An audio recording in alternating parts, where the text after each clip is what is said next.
नमस्कार दोस्तों, स्वागत है आपका टेकी ट्यूजडेज हिंदी के एक और नए एपिसोड में। मैं हूं आपका होस्ट एस रवि कुमार। टेकी ट्यूजडेज हिंदी एक साप्ताहिक शो है जहां मैं आपके टेक और करियर से जुड़े हुए सवालों का जवाब देता हूं। तो यदि आपको मेरे ये जवाब पसंद आए तो इस वीडियो को लाइक कीजिए, मेरे चैनल को सब्सक्राइब कीजिए और जितना हो सके इस वीडियो को सबके साथ शेयर कीजिए। चलिए आज का एपिसोड शुरू करते हैं आज के पहले सवाल से।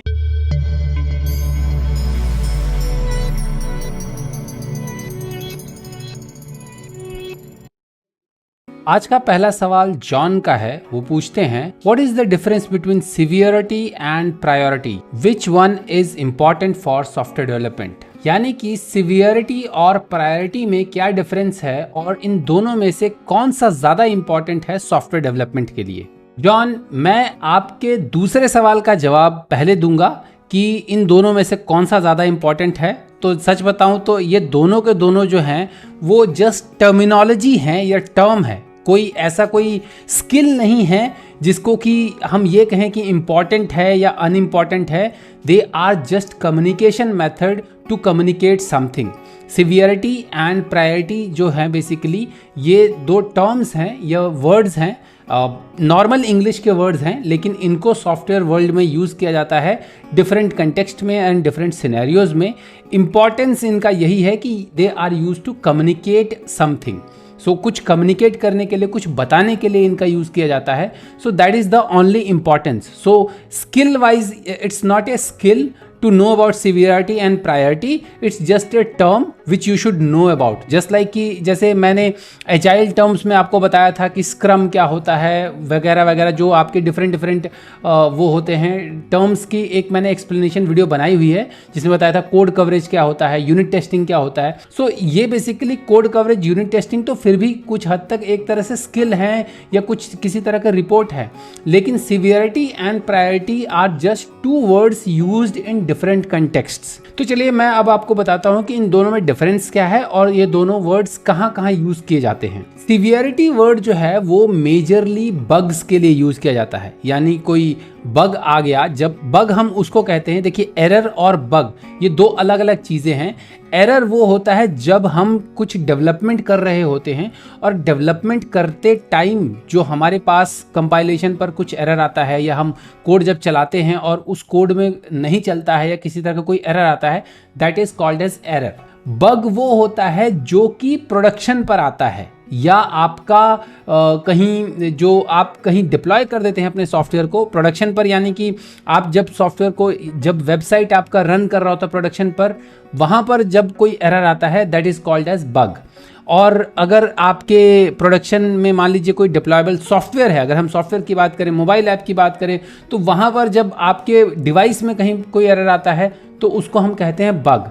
सो बग जो है, बग की हम सिवियरिटी आइडेंटिफाई, सिवियरिटी जो वर्ड यूज़ होता है वो मोस्टली बग के साथ यूज़ किया जाता है। यानी कि जो प्रोडक्शन पर आने वाले एरर्स हैं उनके साथ जो है सिवियरिटी वर्ड यूज़ किया जाता है। और सिवियरिटी जो है वो ये बताता है कि उस बग का कितना इफेक्ट है आपके एप्लीकेशन या आपके सॉफ्टवेयर की फंक्शनैलिटी पर। यानी कि अगर एक हाई सिवियरिटी का बग है, दैट मीन्स कि वो ऐसा बग है जिससे कि आपकी एक पूरी की पूरी फंक्शनैलिटी ही बैठ गई है। फॉर एग्जांपल, आपने एक वेबसाइट बनाया, उस वेबसाइट में आपने पेमेंट गेटवे का इंटीग्रेशन किया। अब पेमेंट गेटवे का इंटीग्रेशन किया और वो पेमेंट गेटवे का इंटीग्रेशन प्रोडक्शन पर नहीं चल रहा है, दैट मीन्स कि वो बहुत ही हाई सिवियरिटी का बग है, बिकॉज आप पेमेंट्स नहीं ले पाएंगे। So that is a high severity bug. अब अगर मान लीजिए कि आपने पेमेंट गेटवे का इंटीग्रेशन किया है अपने वेबसाइट पर, लेकिन उस पेमेंट गेटवे में आपने 3 तरह के गेटवे का यूज़ किया है। जैसे हम बात करते हैं let's say Paytm, PayU money और एक और, इस तरह से 3 गेटवे, रेजर पे। सो 3 गेटवे आपने यूज़ किया, पेटीएम, पेयू मनी और रेजर पे, ये 3 गेटवे आपने यूज़ किया। और इन तीनों में से मान लीजिए कि अचानक से बग, किसी नई फंक्शनैलिटी की वजह से आपका पेटीएम वाला चलना बंद हो गया। सो पेटीएम वाला चलना तो बंद हो गया, लेकिन पेयू मनी और आपका रेजर पे ये दोनों चल रहे हैं। दैट मीन्स कि आपका काम चल रहा है, लेकिन आपके काम की फंक्शनैलिटी में एक फंक्शनैलिटी ढंग से काम नहीं कर रही। सो उस केस में उस बग की जो सिवियरिटी है वो कम हो जाएगी। सो सिवियरिटी बेसिकली आपका ये बताता है कि वो जो बग है वो आपके फंक्शनैलिटी को कितना इम्पैक्ट कर रहा है, कितना आपका सॉफ्टवेयर जो है वो ब्रेक कर रहा है उस बग की वजह से, वो उस सीवियरिटी से उस बग के आइडेंटिफाई करते हैं, या हम सीवियरिटी उस बग को उसी लेवल पर देते हैं कि हाँ भाई ये हाई सीवियरिटी बग है बिकॉज इससे हमारा फंक्शनैलिटी पूरी रुक गई है, या ये हमारा लो सीवियरिटी बग है बिकॉज इससे फंक्शनैलिटी जो है वो रुकी तो है लेकिन उसका वर्क अराउंड है हमारे पास, हम उसका कुछ किसी और तरीके से वो काम कर सकते हैं। और severity word is used to give a precedence to a bug. अब बात करते हैं प्रायोरिटी वर्ड की। सो प्रायोरिटी वर्ड जो है वो दोनों जगह पर यूज किया जाता है, बग्स के केस में भी यूज किया जाता है और आपकी फंक्शनैलिटीज या एनहांसमेंट्स के केस में भी यूज किया जाता है। सीवियरिटी वर्ड सिर्फ आपका बग्स के केस में यूज किया जाता है, और इसी वजह से प्रायोरिटी और सीवियरिटी में लोग कंफ्यूज इसलिए होते हैं क्योंकि प्रायोरिटी जो है वो बग्स के केस में भी यूज किया जाता है। तो आप अगर सीवियरिटी की जगह आप प्रायोरिटी वर्ड भी यूज कर सकते हैं और ये कह सकते हैं कि अगर हाई प्रायोरिटी बग है मतलब कि हाई फंक्शनैलिटी इंपैक्ट कर रहा है, और लो प्रायोरिटी बग है मतलब कि आपके लो फंक्शनैलिटी इंपैक्ट कर रहा है।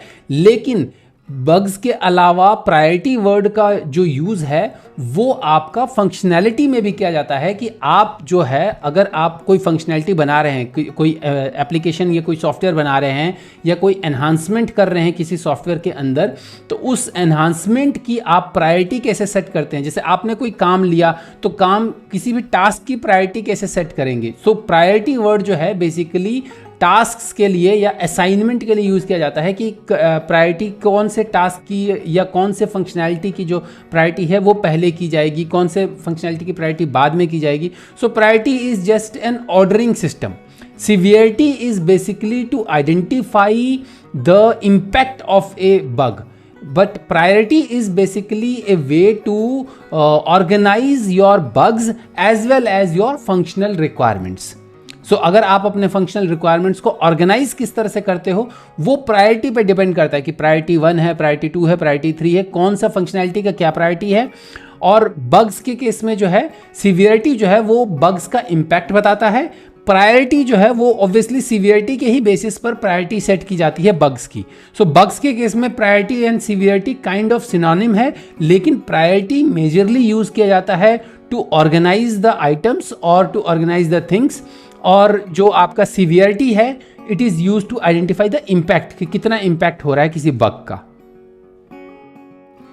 अगला सवाल सुधांशु का है। वो पूछते हैं, can you please let me know the top 5 gaming frameworks in which proficiency is highly demand by the companies. यानी कि वो टॉप 5 गेमिंग फ्रेमवर्क्स के बारे में जानना चाहते हैं जिनकी डिमांड कंपनीज में बहुत ज्यादा है। सुधांशु, गेमिंग फ्रेमवर्क के बारे में मुझे बहुत ज्यादा नॉलेज नहीं है, सिर्फ इतना ही नॉलेज है कि आप यूनिटी और सी शार्प यूज करके गेम डेवलपमेंट कर सकते हैं। मुझे बस इतना ही नॉलेज है, इसलिए मैंने टॉप 5 गेमिंग फ्रेमवर्क्स का गूगल सर्च किया, और गूगल सर्च से जो मुझे रिजल्ट आया वो ऑब्वियसली मेरे को बहुत ही ज़्यादा खुश कर देने वाला था, क्योंकि उसमें भी यूनिटी का नाम आया। सो मैं आपको अपने गूगल सर्च के बेसिस पर, और जो मैंने कुछ 2-4 यूट्यूब वीडियोस देखे हैं, जिन इन्फ्लुएंसर को मैं फॉलो करता हूं, जिन इन्फ्लुएंसर्स को मैं देखता हूं, यूट्यूब इन्फ्लुएंसर्स को, उनके बेसिस पर मैं आपको बताता हूं कि मेरे ख्याल से टॉप 5 गेमिंग फ्रेमवर्क्स कौन कौन से हैं। एज यूजुअल पहले नंबर पर आएगा यूनिटी, क्योंकि यूनिटी में आप सी शार्प यूज करके गेमिंग कर सकते हैं, इसलिए मैंने उसे पहले नंबर पर रखा। लेकिन अगर हम फैक्ट्स की बात करें तो फैक्ट्स भी ये हैं कि यूनिटी जो है आज की डेट में मोबाइल गेम्स बनाने के लिए नंबर 1 फ्रेमवर्क है। आपके ऑलमोस्ट 80% मोबाइल गेम्स जो हैं वो यूनिटी फ्रेमवर्क में बने हैं, as per data given to me by my community friends. So जो मेरे कम्युनिटी फ्रेंड्स हैं उन्होंने मुझे ये बताया कि यूनिटी के जो आपके मेजरली जो गेम्स बनते हैं, 2D और 3D गेम्स जो बनते हैं, AR VR के जितने भी गेम्स बन रहे हैं वो सारे जो है यूनिटी में बन रहे हैं। Unity is one of the most popular gaming engine available right now in the market, popular as well as widely used। दूसरे नंबर पर आता है अनरियल इंजन। अनरियल इंजन का नाम मैंने बेसिकली वरुण माया से सुना था। वरुण माया ने 2-4 वीडियोस में, अपने यूट्यूब वीडियोस में बताया है कि किस तरह से हर किसी को कोडिंग सीखना चाहिए और हर किसी को अनरियल इंजन सीखना चाहिए। बट बेसिकली उन्होंने गेमिंग के टर्म में बोला था कि जिसको भी गेमिंग में जाना है 2D 3D प्रोग्रामिंग के लिए, उसको अनरियल इंजन सीखना चाहिए। सो अनरियल इंजन जो है वो C++ में कोडिंग होती है अनरियल इंजन में, और अनरियल इंजन जो है अभी एक तरह से ये कहूँ कि one of the top most unity unity और अनरियल इंजन दोनों जो हैं एट पार हैं।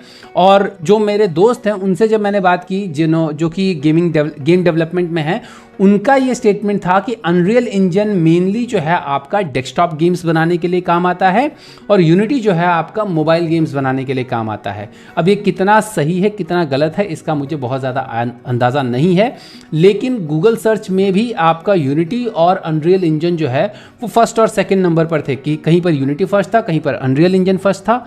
सो इस तरीके से ये दोनों जो हैं वो टॉप 2 आपके गेमिंग फ्रेमवर्क्स में हैं। सो मेरा तो सजेशन यही रहेगा कि आप इसी पर इतने पर ही आपको इस क्वेश्चन का आंसर मिल जाना चाहिए कि आपको इन्हीं दोनों में से कोई एक सीखना चाहिए, बिकॉज दोनों के जो प्राइमरी लैंग्वेजेस हैं वो भी बहुत ही ज़्यादा वाइडली यूज़ हैं। C++ भी जो है वो बहुत ज़्यादा वाइडली यूज़ है। अगर आप मेरा वीकली डेवलपर न्यूज़ देखते हैं तो उसमें मैंने बताया भी था कि C++ के अच्छे डेवलपर्स की जो है वो स्कार्सिटी है अभी मार्केट में बहुत ज़्यादा। और उसके अलावा C# जो है, अगर आप C# सीख लेते हैं तो C# से आप हर तरह का एप्लीकेशन बना सकते हैं। सो इन दोनों से ही आपका काम चल जाना चाहिए। लेकिन for the sake of answering the question full, मैं बाकी फ्रेमवर्क्स के बारे में बताता हूं जिनके बारे में बहुत ज़्यादा मुझे पता नहीं है लेकिन मेरे को गूगल सर्च से मिले हैं। तीसरे नंबर पर आता है अमेजॉन लुम्बरयार्ड। सो अमेजॉन लुम्बरयार्ड, जैसा कि नाम में ही अमेजॉन है, ये बेसिकली AWS सर्विसेज को यूज़ करके बनाया गया है, या शायद इसमें अमेजॉन का भी कुछ स्टेक है। सो अमेजॉन लुम्बरयार्ड जो है वो आपका 3D गेम्स बनाने के लिए यूज़ किया जाता है।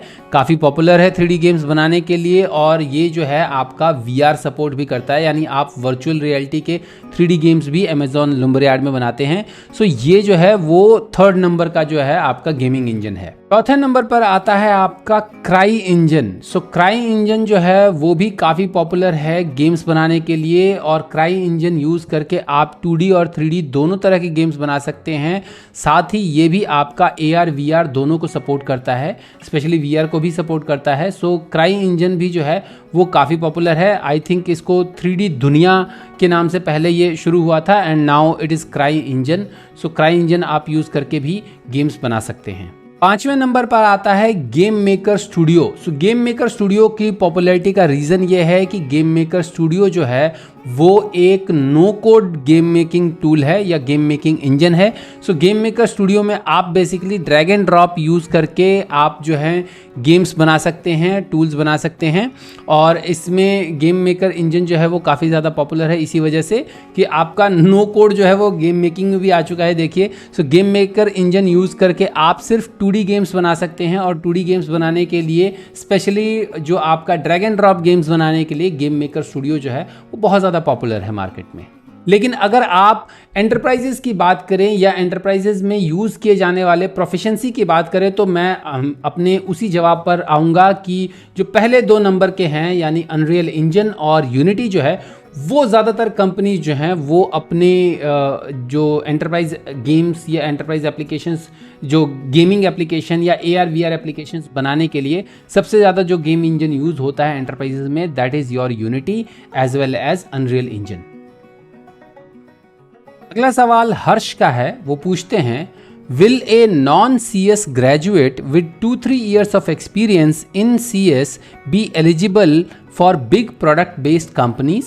यानी कि एक नॉन CS ग्रेजुएट यानी नॉन कंप्यूटर साइंस बैकग्राउंड का ग्रेजुएट जो है, जिसको कि 2-3 साल का कंप्यूटर साइंस का एक्सपीरियंस है, काम करने का एक्सपीरियंस है, क्या वो एलिजिबल है बड़े प्रोडक्ट बेस्ड कंपनीज में जॉब करने के लिए या ज्वाइन करने के लिए? हर्ष, इंडिया में मोस्ट ऑफ द कंपनीज, चाहे वो प्रोडक्ट बेस्ड हो चाहे वो सर्विस बेस्ड हो, दोनों में से कोई भी कंपनी जो है वो नॉन CS बैकग्राउंड के लोगों को नहीं उठाती अनलेस एंड अनटिल कि वो कैंपस प्लेसमेंट ना हो या कोई हैकाथन विनर ना हो। सो ज़्यादातर जो कंपनीज हैं नॉन CS बैकग्राउंड के उन्हीं स्टूडेंट्स को उठाती हैं जिनको वो या तो सीधे कैंपस से उठाती हैं या फिर एक्सपीरियंस बंदों में उनको उठाती हैं जो कि एकदम खासम खास हो, जो top of the cream of cream हो। सो उस केस में वो ज़्यादातर इस चीज़ को नहीं देखती है।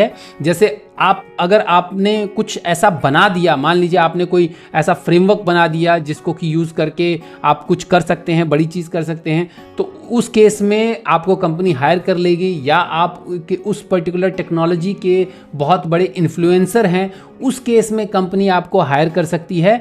अदरवाइज जनरल अगर आप जॉब की बात करो, नॉर्मल जॉब पोस्टिंग की बात करो, तो इंडिया में नॉन CS बैकग्राउंड वाले लोगों को कोई भी कंपनी, चाहे प्रोडक्ट बेस्ड कंपनी हो चाहे सर्विस बेस्ड कंपनी हो, they usually don't hire. But इसके लिए मेजरली मैं यही कहूँगा कि आपको HR पॉलिसीज़ को पढ़ना पड़ेगा और जॉब डिस्क्रिप्शन को पढ़ना पड़ेगा। Most of the product based companies का जॉब डिस्क्रिप्शन यही होता है कि graduation computer science graduate from A premier institute, unless and until अगर वो नॉन प्रोग्रामिंग जॉब है तो उस केस में आपका हो सकता है कि हाँ भाई MBA from any premier institute, या फिर जो भी सेल्स का हुआ तो MBA हो गया, अगर HR का हुआ तो जो भी है। लेकिन यूजुअली जो है आपका अगर आप CS की बात करते हैं, CS ग्रेजुएट और नॉन CS ग्रेजुएट मींस कि आप जनरली प्रोग्रामिंग की बात कर रहे हैं, और प्रोग्रामिंग रिलेटेड में नॉन CS बैकग्राउंड वाले लोगों को कंपनीज हायर नहीं करती, स्पेशली इस तरह से, मतलब नॉर्मल तरीके से हायर नहीं करती। उस केस में आपको कुछ ना कुछ स्पेशल होना पड़ेगा, या तो आप कोई फ्रेमवर्क बनाओ, या तो आप कुछ इन्फ्लुएंसर बन जाओ उस पर्टिकुलर टेक्नोलॉजी के, मतलब आपकी जो उस टेक्नोलॉजी की जो नॉलेज है, या जो भी जिस भी कंप्यूटर साइंस टेक्नोलॉजी या फ्रेमवर्क के बारे में आप बात कर रहे हो, जिसकी भी आप जॉब ढूंढ रहे हो, उसकी नॉलेज जो है वो यूनिक होनी चाहिए, यानी टॉप ऑफ द लाइन होनी चाहिए, तभी आपको कोई प्रोडक्ट बेस्ड कंपनी हायर करेगी।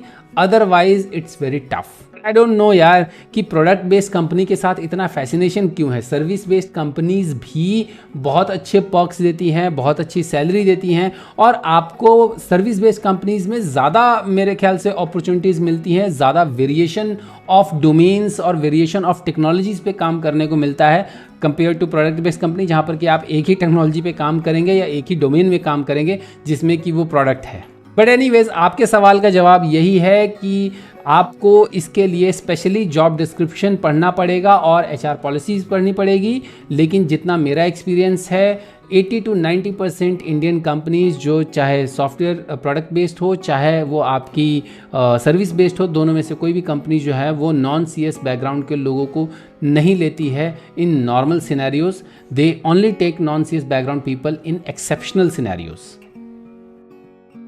अगला सवाल नितिन का है। वो पूछते हैं, how do you evaluate whether an open source software is trustworthy and fit your needs? यानी कि आप एक ओपन सोर्स सॉफ्टवेयर को कैसे इवेल्युएट करते हैं कि वो भरोसे के लायक है और आपकी ज़रूरतों को पूरा करता है या नहीं। नितिन, मैं आपके क्वेश्चन के सेकंड पार्ट का आंसर पहले देता हूं। जो आपका सेकंड पार्ट है कि क्या वो आपके ज़रूरतों के हिसाब से है या नहीं, यानी कि does it fit your needs और नॉट, ये आइडेंटिफाई करना जो है वो आपका काम है। ये आपको कहीं पर भी नहीं मिलेगा, बिकॉज आपकी रिक्वायरमेंट्स क्या हैं वो सिर्फ आप ही को पता है। जो भी रिक्वायरमेंट है आपकी ओपन सोर्स सॉफ्टवेयर से, वो सारी रिक्वायरमेंट्स आपकी अपनी होंगी, आपकी पर्सनल रिक्वायरमेंट होंगी, आपके हिसाब से होगा। वो उस रिक्वायरमेंट के हिसाब से आप ओपन सोर्स सॉफ्टवेयर जो है वो चूज़ कर सकते हो। उन रिक्वायरमेंट्स को नोट डाउन करो कि आपको अपने उस ओपन सोर्स सॉफ्टवेयर से क्या काम करवाना है। बेसिकली रिक्वायरमेंट क्या है, यानी कि फीचर्स, क्या क्या फीचर्स आपको चाहिए ओपन सोर्स सॉफ्टवेयर में, वो सॉफ्टवेयर जो है वो आप ही को चूज़ करने होंगे। फीचर्स जो है वो आप ही को चूज़ करने होंगे। लेकिन ओपन सोर्स सॉफ्टवेयर ट्रस्टवर्दी है या नहीं, ये आइडेंटिफाई करने के लिए मैं आपको एक 5 स्टेप गाइड देता हूं। तो इस 5 स्टेप गाइड को अगर आप फॉलो करेंगे तो आप ये आइडेंटिफाई कर पाएंगे कि क्या ये ओपन सोर्स फ्रेमवर्क या जो आपका ओपन सोर्स सॉफ्टवेयर है वो आपके लिए ट्रस्टवर्दी है या नहीं। क्या आपको उसमें अपना टाइम इन्वेस्ट करना चाहिए, उसको यूज़ करने में या सीखने में अपना टाइम इन्वेस्ट करना चाहिए या नहीं, ये जानने के लिए आप बड़े आराम से अगर इन 5 स्टेप्स को फॉलो करेंगे तो आप इन 5 स्टेप्स को फॉलो करने के बाद बड़े आराम से आप ये आइडेंटिफाई कर पाएंगे। सबसे पहला पॉइंट जो है, ओपन सोर्स फ्रेमवर्क या ओपन सोर्स सॉफ्टवेयर जो भी आप यूज़ करने जा रहे हैं उसका सबसे पहला पॉइंट, पहली चीज़ आप ये चेक कीजिए कि वो सॉफ्टवेयर या फ्रेमवर्क कितने फ्रीक्वेंटली अपडेट होता है, यानी कि उसके अपडेट्स कितनी कितनी देर बाद आते हैं। क्या वो 6 महीने में अपडेट आ रहे हैं, साल भर में अपडेट आ रहे हैं, या सालों से अपडेट कोई नहीं आया है। सो अगर वो रेगुलरली अपडेट होता है, यानी कि लोग उस ओपन सोर्स सॉफ्टवेयर में कंट्रीब्यूट कर रहे हैं, उसके ऊपर काम कर रहे हैं, या जो भी उसका डेवलपर है वो उसके ऊपर अभी भी कॉन्टिन्यूसली काम कर रहा है, दैट मीन्स कि आपका जो है उस सॉफ्टवेयर का आपको सपोर्ट मिलेगा लंबे टाइम तक। सो अगर कोई ओपन सोर्स सॉफ्टवेयर जो कि काफ़ी देर से है और अभी भी एक्टिव है डेवलपमेंट में, लोग अभी भी उसमें सपोर्ट कर रहे हैं, उसमें रेगुलर अपडेट्स दे रहे हैं, दैट मीन्स कि वो भरोसे लायक आपका ओपन सोर्स सॉफ्टवेयर है। इसी पॉइंट को जोड़ता हुआ आपका सेकंड पॉइंट भी है कि आप साथ ही साथ उस ओपन सोर्स सॉफ्टवेयर के रेपोजिटरी में, चाहे आपका गिटहब रेपो हो या कहीं और अगर वो होस्ट किया हो, तो वहां पर ये देखिए कि उसका issue open to fixed issue ratio क्या है। Open to fixed issue ratio यानी कि जो उसके इश्यूज हैं, कितने इश्यूज आज की डेट में ओपन हैं और कितने इश्यूज क्लोज्ड हैं या फिक्स्ड हैं। So open to closed fixed issue ratio क्या है। अगर वो इशू रेशो 2:1 है या 3:1 है या 3:2 है तब तो सही है, लेकिन अगर वो इशू रेशो 3:0 है या 5:1 है या 6:1 है या 4:1 है तो उस केस में थोड़ा चिंता वाली बात है। सो इशू रेशो 3:1 होने का मतलब क्या हुआ कि 3 इश्यूज जो रेज हुए हैं उसके अगेंस्ट में एक इशू जो है वो आपका सॉल्व हुआ है, या 2 इशू रेज हुए हैं उसके अगेंस्ट में आपका एक इशू सॉल्व हुआ है, दैट मीन्स 50-50 इशू रेशो है। सो इशू रेशो से आपको ये पता चल जाएगा कि हाँ भाई वही चीज़ जो मैंने पिछले पॉइंट में भी बोला कि उसको रेगुलरली अपडेट कर रहा है डेवलपर, जो है वो उसको रेगुलरली अपडेट कर रहा है डेवलपर, या जो भी आपके सेट ऑफ डेवलपर हैं, जो सेट ऑफ कंट्रीब्यूटर्स हैं उस ओपन सोर्स फ्रेमवर्क के, वो उसको कॉन्टिन्यूसली फिक्स कर रहे हैं, कॉन्टिन्यूसली कंट्रीब्यूट कर रहे हैं। सो वो एक्टिव ओपन सोर्स फ्रेमवर्क है या सॉफ्टवेयर है, सो आप उसको यूज कर सकते हैं। तीसरा पॉइंट जो है वो आपको ये देखना है कि कितने लोग उस सॉफ्टवेयर को यूज कर रहे हैं। ऑफ कोर्स अगर पॉपुलर ओपन सोर्स सॉफ्टवेयर होगा तो आपको बड़े इजीली पता चल जाएगा, क्योंकि आप वर्ड ऑफ माउथ के थ्रू आपको पता चलेगा। लेकिन अगर अनपॉपुलर हुआ या ज़्यादा ऐसी आपका जो रिक्वायरमेंट है वो किसी ऐसे नीश की है जिसके बारे में लोगों को ज़्यादा पता नहीं है, तो उस केस में आप उसका डाउनलोड काउंट देख सकते हैं, जो रिलीज्ड वर्जन का डाउनलोड काउंट है वो कितना है, या अगर वो पैकेज है तो जो भी पैकेज मैनेजर है उनके वहाँ पर डाउनलोड काउंट कितना है कि कितने लोग उसको यूज़ कर रहे हैं। सो उसको ये देखें कि कितने ज़्यादा लोग उसको यूज़ कर रहे हैं। जितने ज़्यादा लोग उसको यूज़ करेंगे उतने ज़्यादा बेटर है वो, उतना ज़्यादा ट्रस्टवर्दी है वो। चौथा पॉइंट आपको ये देखना है कि उस सॉफ्टवेयर का जो डॉक्यूमेंटेशन है, यूजिंग गाइड जो है वो कितना इजी टू अंडरस्टैंड है। कई बार ये भी होता है कि ऑफ कोर्स सॉफ्टवेयर बहुत अच्छा होता है लेकिन डॉक्यूमेंटेशन जो होता है उसका वो बहुत ख़राब होता है। तो ये जो है ये हिट एंड मिस वाला पॉइंट है, इसमें मतलब इसकी प्रायोरिटी मैं थोड़ी लो रखूँगा डॉक्यूमेंटेशन की, लेकिन फिर भी अगर अच्छा डॉक्यूमेंटेशन है दैट मीन्स ऑफ कोर्स अच्छा ट्रस्टवर्दी सॉफ्टवेयर है, बशर्ते वो बाकी 3 जो पॉइंट्स हैं उन पॉइंट्स को भी फॉलो करता हो। सो अगर बाकी 3 पॉइंट्स को फॉलो करता है और अच्छा डॉक्यूमेंटेशन भी है तब तो 100% ट्रस्टवर्दी है, लेकिन अगर बाकी 3 पॉइंट्स को फॉलो करता है लेकिन डॉक्यूमेंटेशन जो है वो थोड़े सा ख़राब है तो भी चल जाएगा, बशर्ते आप वो डॉक्यूमेंटेशन अगर समझ सकते हैं तो। पांचवा पॉइंट आपको ये चेक करना है, जो कि सबसे ज़रूरी पॉइंट है, कि वो जो सॉफ्टवेयर है या जो फ्रेमवर्क है वो जो अंडरलाइनिंग लैंग्वेज यूज़ कर रहा है, प्रोग्रामिंग लैंग्वेज या फ्रेमवर्क यूज़ कर रहा है, वो कौन सा वाला वर्जन का यूज़ कर रहा है। फॉर एग्जांपल अगर आपने कोई एप्लीकेशन लिया जो कि आपका C# में बना हुआ है या .NET में बना हुआ है, तो वो .NET का बना हुआ जो ओपन सोर्स एप्लीकेशन है वो कौन सा वर्जन वाला .NET जो है वो सपोर्ट कर रहा है। क्या वो .NET 4.5 सपोर्ट करता है, या वो आज की डेट में .NET 6 सपोर्ट करता है, .NET 5 सपोर्ट करता है, या .NET Core सपोर्ट करता है। सो अगर .NET की ही बात करूं तो मैं हमेशा जो है ऐसी लाइब्रेरी यूज़ करना पसंद करता हूं, ओपन सोर्स लाइब्रेरी जो कि लेटेस्ट .NET को सपोर्ट करते हो, क्योंकि मैं लेटेस्ट .NET के ऊपर काम करता हूं। लेकिन यूजुअली अगर .NET फ्रेमवर्क की बात करें कि ऐसा कोई लाइब्रेरी है जो कि सिर्फ विंडोज़ के लिए है और जो कि सिर्फ .NET फ्रेमवर्क को सपोर्ट करती है, तो .NEट फ्रेमवर्क में भी अगर वो 4.6 .NET को सपोर्ट करती है तो मैं उस लाइब्रेरी को पिक कर लेता हूं, बिकॉज 4.6 जो है वो .NEट का लेटेस्ट तो नहीं लेकिन काफ़ी एक स्टेबल वर्जन माना जाता है। .NEट फ्रेमवर्क जो विंडोज़ वाला .NEट फ्रेमवर्क है उसका 4.6 जो है वो एक बहुत ही ज़्यादा स्टेबल वर्जन माना जाता है। 4.7 और 4.8 जो है दैट इज़ द लेटेस्ट। 4.5 जो है वो काफ़ी पुराना हो जाता है, 4.3 भी पुराना हो जाता है, लेकिन 4.6 जो है वो काफ़ी लेटेस्ट माना जाता, काफ़ी स्टेबल माना जाता है। सो आपको ये देखना है कि जो भी ओपन सोर्स सॉफ्टवेयर जो है वो कौन से वाले वर्जन, उसका जो अंडरलाइन सॉफ्टवेयर है वो क्या वो लेटेस्ट फ्रेमवर्क पे है या वो स्टेबल फ्रेमवर्क पे है। लेटेस्ट ना सही, थोड़ा पुराना ही सही, लेकिन एक स्टेबल फ्रेमवर्क पर है, तभी आप उसको चूज़ कीजिए। सो ये अगर आप इन 5 पॉइंट्स को ध्यान रख करके आप चूज़ करेंगे तो आप बड़े आराम से किसी भी अच्छे आप आइडेंटिफाई कर पाएंगे कि जो आप ओपन सोर्स सॉफ्टवेयर यूज़ करने जा रहे हैं वो ट्रस्टवर्दी है या नहीं है। अगला सवाल रोशन का है। वो पूछते हैं What would be the answer for the question why are you interested in our company if asked in an interview? यानी कि एक इंटरव्यू में जब आपसे ये पूछा जाता है कि why are you interested in our company, आप हमारी कंपनी में जॉब करने के लिए क्यों इंटरेस्टेड हैं, तो आपका जवाब क्या होना चाहिए। रोशन, अभी तक मैंने काफ़ी सारे टेक्निकल और HR राउंड के इंटरव्यूज़ वगैरह दिए हैं और काफ़ी सारे क्लियर भी किए हैं, लेकिन अभी तक मेरे से कभी भी पिछले 18-20 साल में ये सवाल नहीं पूछा गया। सो बहुत ही रेयरली ये सवाल पूछा जाता है, किसी किसी से ये सवाल पूछा जाता है या कई बार फ्रेशर्स से ये सवाल पूछा जाता है। ज़्यादातर कैंपस इंटरव्यू में जब कोई कंपनी कैंपस इंटरव्यू के लिए जाती है तो वहाँ पर इंटरव्यूअर या HR वाले जो हैं ये सवाल पूछते हैं।